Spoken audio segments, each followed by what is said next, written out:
Live from WRAL News Headquarters in Raleigh, your number one source for local news. WRAL News, coverage you can count on. We have a nice day on the way. Our front from yesterday moved on out, so last night's rain is over. We'll have a nice, bright, dry day today, but our next weather maker brings us a weather alert day for tomorrow. I'll show you when the rain starts. Plus, travel trouble. Storms in other parts of the U.S. are affecting people flying in and out of the triangle. The anonymous threat towards RDU that also has travelers on edge. And new month, new laws. We are looking into one law in effect today that attempts to bring back executions in North Carolina. A lot to talk about here on this Monday morning as we begin the 6 o'clock hour post-Thanksgiving weekend. We hope you had a wonderful holiday, and we're glad you're up with us. I'm Renee Chu. And I'm Michelle McConaughey. It is December 1st, Woo! The last month of 2025. How did we get here so fast? It is so crazy. Meteorologist Elizabeth Garner in the WRAL Severe Weather Center for us. Like you said, a nice day on the way. We do. We take a live look here at our Garner Tower. There were some clouds showing up here just about half an hour ago. It looks like it's clear at the moment, so we should have a really pretty sunrise. It is cold, though. Now that the skies have cleared, temperatures are still dropping. 37 right now with a northeast wind at 6 miles per hour. So actually a little bit of a wind chill. I'll try to pull that up and show you how it's feeling like outside in just a minute. 34 in Roxborough, 35 South Hill. We're still slightly warmer in our southeastern counties. The coldest air hasn't arrived there yet. It stays chilly today, even with sunshine. The highs are only in the upper 40s. But what will be worse is the rain tomorrow and the cold temperatures that will linger. Widespread rain during the morning. Some of that's going to be heavy. It'll be disruptive for the morning commute. So tomorrow is a WRAL weather alert day. The rain continues through lunchtime, but should be out of here by the time we get to the evening commute. I'll show you how much we could see total coming up. Chris? Yeah, if it's going to be in the 30s and raining, it might as well snow. It's just unpopular, right? I have someone on my side. Monday morning, here's your main traffic headlines. No major concerns here as of 6 a.m. Road temperatures well above freezing after the little bit of rain that we saw last night. Road temperatures, we give you a look at those. They're in the low to mid 40s. So again, we're not concerned about any ice or slick spots or anything like that. And so far, all major routes showing green. We are good to go. Should that change, we'll let you know on the go. 101.5 HD3. Thank you, Chris. Stronger winter weather moving across the Midwest is making a mess for travelers trying to head home after Thanksgiving. This is a live look at RDU this morning. We are already seeing delays, and after seeing hundreds yesterday, along with a few cancellations. WRAL's Kelsey Coffey live inside the busy, bustling airport for us this morning. And Kelsey, the weather is a worry, but an anonymous threat that forced Terminal 1 to evacuate last night, that's also on people's minds. Yes, Michelle, it is, but that disruption only lasted for about an hour. Operations are back to normal here at RDU, so you can see all of the folks here that are waiting to get through security here at Terminal 2. Officials determined that that threat yesterday, or rather that there was no threat yesterday, so they gave an all clear. Now, so far this morning, 11 delays and no cancellations at RDU, according to FlightAware. This all comes after a busy travel day following the holiday. Heavy snowfall in the Midwest and the central part of the country causing flight disruptions nationwide. We spoke with travelers here at RDU whose flights were impacted. We got a flight early this morning, but it was delayed about 3 hours. Our luggage was rerouted. We just made it here. We flew from Minneapolis to Atlanta, from Atlanta here, and just arrived, only to find out our luggage didn't quite make it. So a tough situation there for Dana Rich, who you just heard from. She says that her family had to get a hotel at the last minute. And there's probably a similar story that a lot of other folks are having because there were 200 delayed flights here at RDU yesterday, according to FlightAware. We'll be sure to stay on top of what's going on the flight boards this morning. Kelsey Coffey, WRAL News, live at RDU. Arena's law takes effect today in North Carolina. It is named after the woman stabbed to death on a light rail train in Charlotte earlier this year. The law tightens pretrial release conditions. WRAL's Laura Levine is live this morning for us. And Laura, part of this new law attempts to bring back the death penalty in North Carolina. Yeah, Renee, good morning. This is a tough on crime bill that requires a more strict scrutiny looking at and considering pretrial releases. It's named after the woman who was stabbed on that Charlotte train. The man charged in the incident had been released earlier this year following a misdemeanor charge in a separate case. Wake County District Attorney Lauren Freeman says a big concern right now is how some of these changes come without any extra funding for local officials like the courts or the sheriff's office to actually make it happen. And county jails could become overpopulated.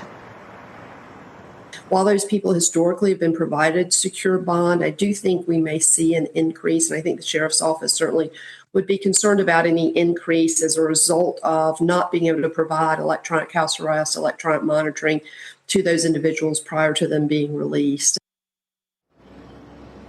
And I did ask the Wake County Sheriff's Office about this. Sheriff Willie Rowe tells me in a statement that population counts and capacity limits at our detention facilities are always a priority for our office. Our mission is to manage those numbers while keeping both our community and the inmates in our care safe. Now, Arena's law also attempts to bring back the death penalty here in North Carolina, ordering Governor Stein to really find a solution. In the past, Governor Stein has said that he supports the death penalty for the most heinous crimes. Laura Levine, WRAL News. We're live in Raleigh. Arena's law is just one of several laws taking effect today. There will now be harsher penalties for assaulting utility workers, repeat offenders of domestic violence, soliciting children on the internet, exposing children to drugs, crimes involving fentanyl, and even stealing gift cards. Another law bans political discrimination in disaster relief efforts. After Hurricane Milton in Florida, a FEMA employee was fired after telling their team to avoid homes with Trump signs. Another law gives more power to North Carolina State Auditor Dave Bolick. He will be able to investigate any entity, including private businesses, if they receive state or federal funding. More new state laws take effect on January 1st, so expect another list like this in the new year. You can read a breakdown of the new laws online now at the NC Capitol section of WRAL.com. A North Carolina immigrant rights group is warning that ICE will be back in the Triangle today. An agency spokesperson told WRAL on Friday that's just a rumor. Siembra NC says their information is based on credible reports. They say 50-plus ICE agents will be heading to the Triangle, though there were no specifics on what those agents would be doing. WRAL is working to independently confirm these reports. We'll bring you updates as we learn more. Luigi Mangione, the man charged in connection to the death of a United Healthcare CEO, will be in court today. His defense team is working to stop prosecutors from using items as evidence they say links him to the crime. Those items include a 9mm handgun found on him during his arrest. Prosecutors say it matches the one used in the shooting. Another item is a notebook. They say he described his intent to whack Brian Thompson. The defense says police did not have a warrant to search the backpack in which the items were found. They also want to suppress some of Mangione's statements because officers started asking questions before reading him his Miranda rights. Investigators are trying to figure out how someone ended up dead in a Sanford neighborhood. The WRAL breaking news tracker got this video on Palm Drive around 6:30 last night. You can see investigators appear to be focusing on the driveway of this home. We're working to find out what happened leading up to the death and who was involved. Wilson County officials say buses will run as usual this morning after a school bus and building were damaged in a fire. Someone shared video on Facebook showing plumes of smoke engulfing the building and surrounding area yesterday morning at the local district's bus garage. Wilson County Schools Assistant Superintendent Ben Williams told us no one was hurt, but there was a lot of damage. The cause of the fire is under investigation. The Denver Broncos celebrating this morning after an overtime thriller win against the Washington Commanders. It wasn't looking great for the Commanders until this one-handed catch in the end zone by Treylon Burks for that 14-13 lead. Wow, Denver was once again able to retake the lead going into the final minutes, but Washington kicked a last-second field goal to tie it up at the end of regulation. The Broncos would score first in overtime. The Commanders tried to take the lead by going for two after scoring, but the Broncos were able to bat that pass away, coming out with the win 27-26. And Michelle, the Carolina Panthers got their biggest win of the year yesterday in Charlotte against the Los Angeles Rams. The Panthers picked up 3 defensive turnovers, one of which was taken to the end zone for a pick 6 in the first quarter. Bryce Young also had a big day, throwing 3 passing touchdowns in their 31-28 win. The Panthers will play the Saints in New Orleans next Sunday. I'm a little scared for this game here. Looking ahead, the Patriots hosting the New York Giants in tonight's Monday Night Football matchup on ESPN. The Pats are 10-2 so far. They are on a 9-game win streak. The Giants are quite the opposite. They're 2-10. They have not won a game since October 9th. Kickoff is at Gillette Stadium at 8:15. Still to come, new SNAP hurdle. SNAP recipients are facing a new challenge that could cause millions to lose their benefits. Why some states say they've been struggling to implement the change. Plus, coming up at 6:30, saving you from scammers. Your money could be at risk as you shop online this Cyber Monday. 5 on Your Side has 5 important reminders before you add to cart. And last night's rain is out of here. Our skies are clearing, but behind this is a system that'll bring us heavy rain for the morning commute. Tomorrow's a WRAL weather alert day. I'll show you the timing.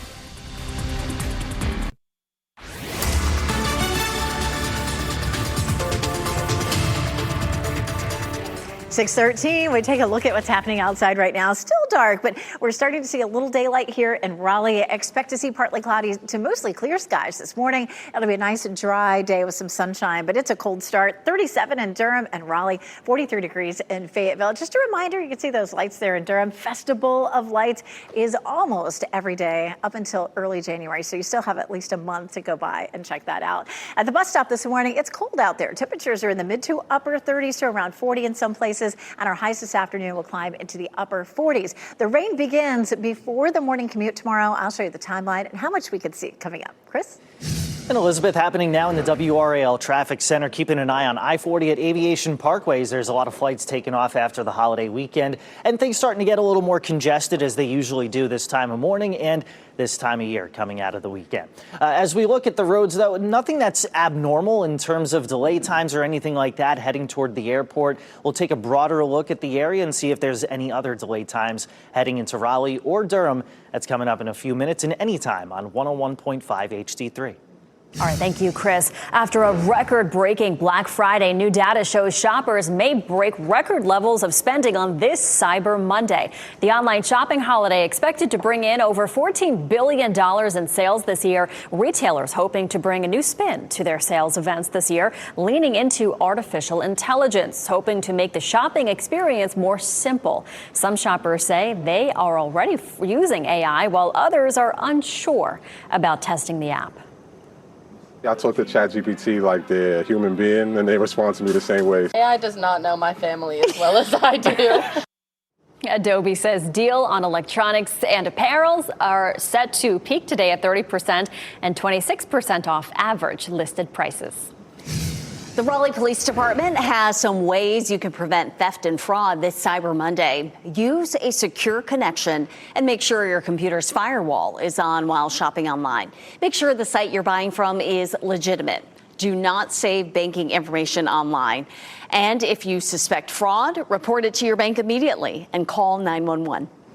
Homeland Security Secretary Kristi Noem says the suspect accused of shooting 2 National Guard members was radicalized after arriving in the U.S. 2 West Virginia Guard members were targeted in an ambush-style shooting in Washington, D.C. the day before Thanksgiving.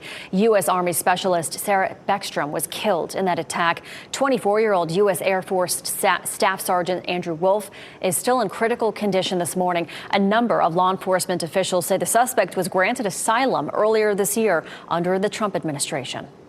This morning, Hong Kong authorities say the netting that covered scaffolding around multiple apartment buildings that caught fire did not meet code. The death toll of the fire has risen to 151 people. Authorities say the number of people missing is down to 40. 14 arrests have been made in connection with the fire. A 3-day mourning period is now underway throughout Hong Kong. RDU warning travelers about construction this holiday season as it continues. This is a look at the work underway in Terminal 2. According to the airport, travelers will start to see the impacts in early December. So here's what you can expect. The U.S. Customs Office will relocate from the lower level curb to the upstairs ticketing area. Also, Economy 4, that parking lot will permanently close starting in January. The project will expand ticketing, international arrivals, security checkpoint lanes, and baggage claim. It is expected to be finished in 2032. Millions of SNAP food benefit recipients may soon have to meet new work rules to keep their benefits. President Trump's spending plan, that is now law, requires at least 80 hours of activity each month. A Congressional Budget Office report says that will mean 2.4 million fewer people getting benefits on average. Some states are reporting confusion, rushed timelines, and technology systems not ready to implement the change. As a result, some residents could lose food aid as soon as January. Well, major snowstorms across the U.S. We've talked about some of them happening, causing airport delays and cancellations, including here at RDU. I know your daughter's trying to fly out this morning, too. Yep, she just missed her flight. No. So she's trying to deal with that. But, boy, yeah, on the roads, too. Yeah. You can see some of the snow from across the Midwest. Just a real messy condition here. Boy, a multiple car pileup happening here. We had these issues across much of the Midwest. Look at that. I don't even know how many cars, just cars and cars and cars as far as you can see. So definitely not just air traffic, but or air travel, but on the roads across parts of the Midwest, it's been really messy. None of that here. We did have some rain overnight last night, and it's still a little bit wet here on the streets in Goldsboro. But look at this, just past the building, as you can see, a little daylight starting out there. And it's going to be a pretty day for us today, a chilly one, but lots of sunshine until later on this afternoon. Let's jump on out and take a look at Futurecast as we roll it through this evening and take a look at what's going on. We're going to check out our potential for some showers. Let's talk about how much rainfall we could see. Probably somewhere between an inch and an inch and a half across parts of the area. Will roll through Monday into Tuesday. So the rain doesn't start until late tonight, maybe early morning hours tomorrow, and it'll last all the way into around the middle of the afternoon. And again, totals about a half an inch to an inch and a half, some heavier totals the farther east you go. So rain starts tonight, continues for much of the day tomorrow. Tomorrow's a WRAL weather alert day for that potential for rain, but that's not the only opportunity. Friday into Saturday, we have a chance for more rain. And boy, it's really dry. We've seen really dry conditions this fall, so it'll be nice to have some showers. But of course, this time of year in December, it's usually a cold rain. So the next system after Tuesday, we're going to see cold temperatures and multiple storm systems riding along the jet stream. But we had the 7th driest fall on record, almost 7 inches below average for the total, all 3 fall months. And so we're definitely in need of some rain. It's just not going to be very comfortable for us tomorrow. Our high temperature, 48 degrees. After that, overnight, we drop down to freezing for Wednesday morning. Wednesday will be nice and sunny. We're excited for some nice weather on Wednesday because it is our tower lighting celebration at Rocky Mount Mills, at Durham, and here at WRAL. And you're welcome to come and enjoy the festivities. There'll be music and all sorts of exciting activities as we light the towers in the 7 o'clock hour here on WRAL. You can watch it. Chris? Yeah, looking forward to that just because it's going to have that festive feel. Meanwhile, it definitely does feel like the first day of December as we're stepping outside and giving you a live look at I-87 Edgemont Road. Everything flowing smoothly in both directions, and so far so good really across much of the areas. We're looking at any potential delay times. They're held to about a minute if you're coming into Raleigh from Garner, from Knightdale, or from Wake Forest. Should that change, we'll let you know while you're on the go. 101.5 HD3 on the radio. All right, thank you, Chris. Still ahead, fallen officer honored. How law enforcement from across the state gathered together to remember WakeMed police officer Roger Smith. And coming up at 6:30, vaccine approval changes. The new data, the FDA says, is forcing them to tighten the process from approving vaccines like those for COVID. Law enforcement from across the state honored a fallen WakeMed officer. Roger Smith was shot and killed while on duty inside the WakeMed Garner Healthplex last month.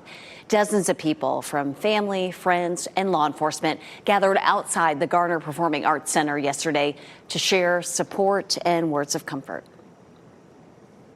Gives a little bit of closure. We get to shift gears from the work aspect of it now to be able to touch our emotions, have that closure, having so many people to support. Meanwhile, the man accused of killing Officer Smith will be back in court next month. The defense claims Benji Martin Jr. did not have a gun on him when he went to the facility that day. They also claim Martin was at the facility seeking treatment for, quote, mental anguish. This What's Trending report, sponsored by Rug & Home. Super Bowl 60 adding some big stars to its pregame lineup. Yes, and a British film actress with a heartbreaking update on her vision loss. Here's a look at what's trending for you this morning. Celebrated actress Judi Dench says she can no longer see. The 90-year-old Academy and Tony Award winner has battled macular degeneration for years. Doctors first diagnosed her condition in 2012. She says she can't watch television and she can't read. She also has trouble recognizing people as well. It's so sad. She explained her eye condition is why she has stepped away from performing, although she did have a cameo role back in 2022 in a Christmas musical comedy called Spirited. Sending her well wishes. Super Bowl 60 is beefing up its star-studded musical lineup. The NFL announced that Brandi Carlile, Charlie Puth, and Coco Jones have joined the pregame lineup for the championship game that will be live on WRAL. Puth will perform the national anthem, Carlile will sing America the Beautiful, and Jones will deliver a rendition of Lift Every Voice and Sing. That's going to be amazing, amazing choices there. And of course, three-time Grammy winner Bad Bunny, chosen back in September, I should say, to headline the halftime show. So that's going to be good too. Super Bowl 60 is February 8th at Levi Stadium, which is home of the San Francisco 49ers. And with that musical lineup representing all kinds of genres there, attracting a big fan base. It's going to be good. I like it. We'll get in the holiday spirit with a 67-old WRAL tradition this week. Our WRAL Tower Lighting Special is on Wednesday, December 3rd at 7 p.m. We will light the towers and have live entertainment from Rocky Mount, Durham, and right here in Raleigh. We hope you'll join us. It's always a great time. Ahead at 6:30, travel troubles. Storms in other parts of the U.S. are affecting people flying in and out of the Triangle. The anonymous threat toward RDU that also had travelers worried. Plus, new month, new laws. We are looking into one law in effect today that attempts to bring back executions in North Carolina. And rain last night is out of here. As a matter of fact, skies are mostly clear here over Garner right now. We'll talk more about when more rain arrives. Tomorrow will be a WRAL Weather Alert Day.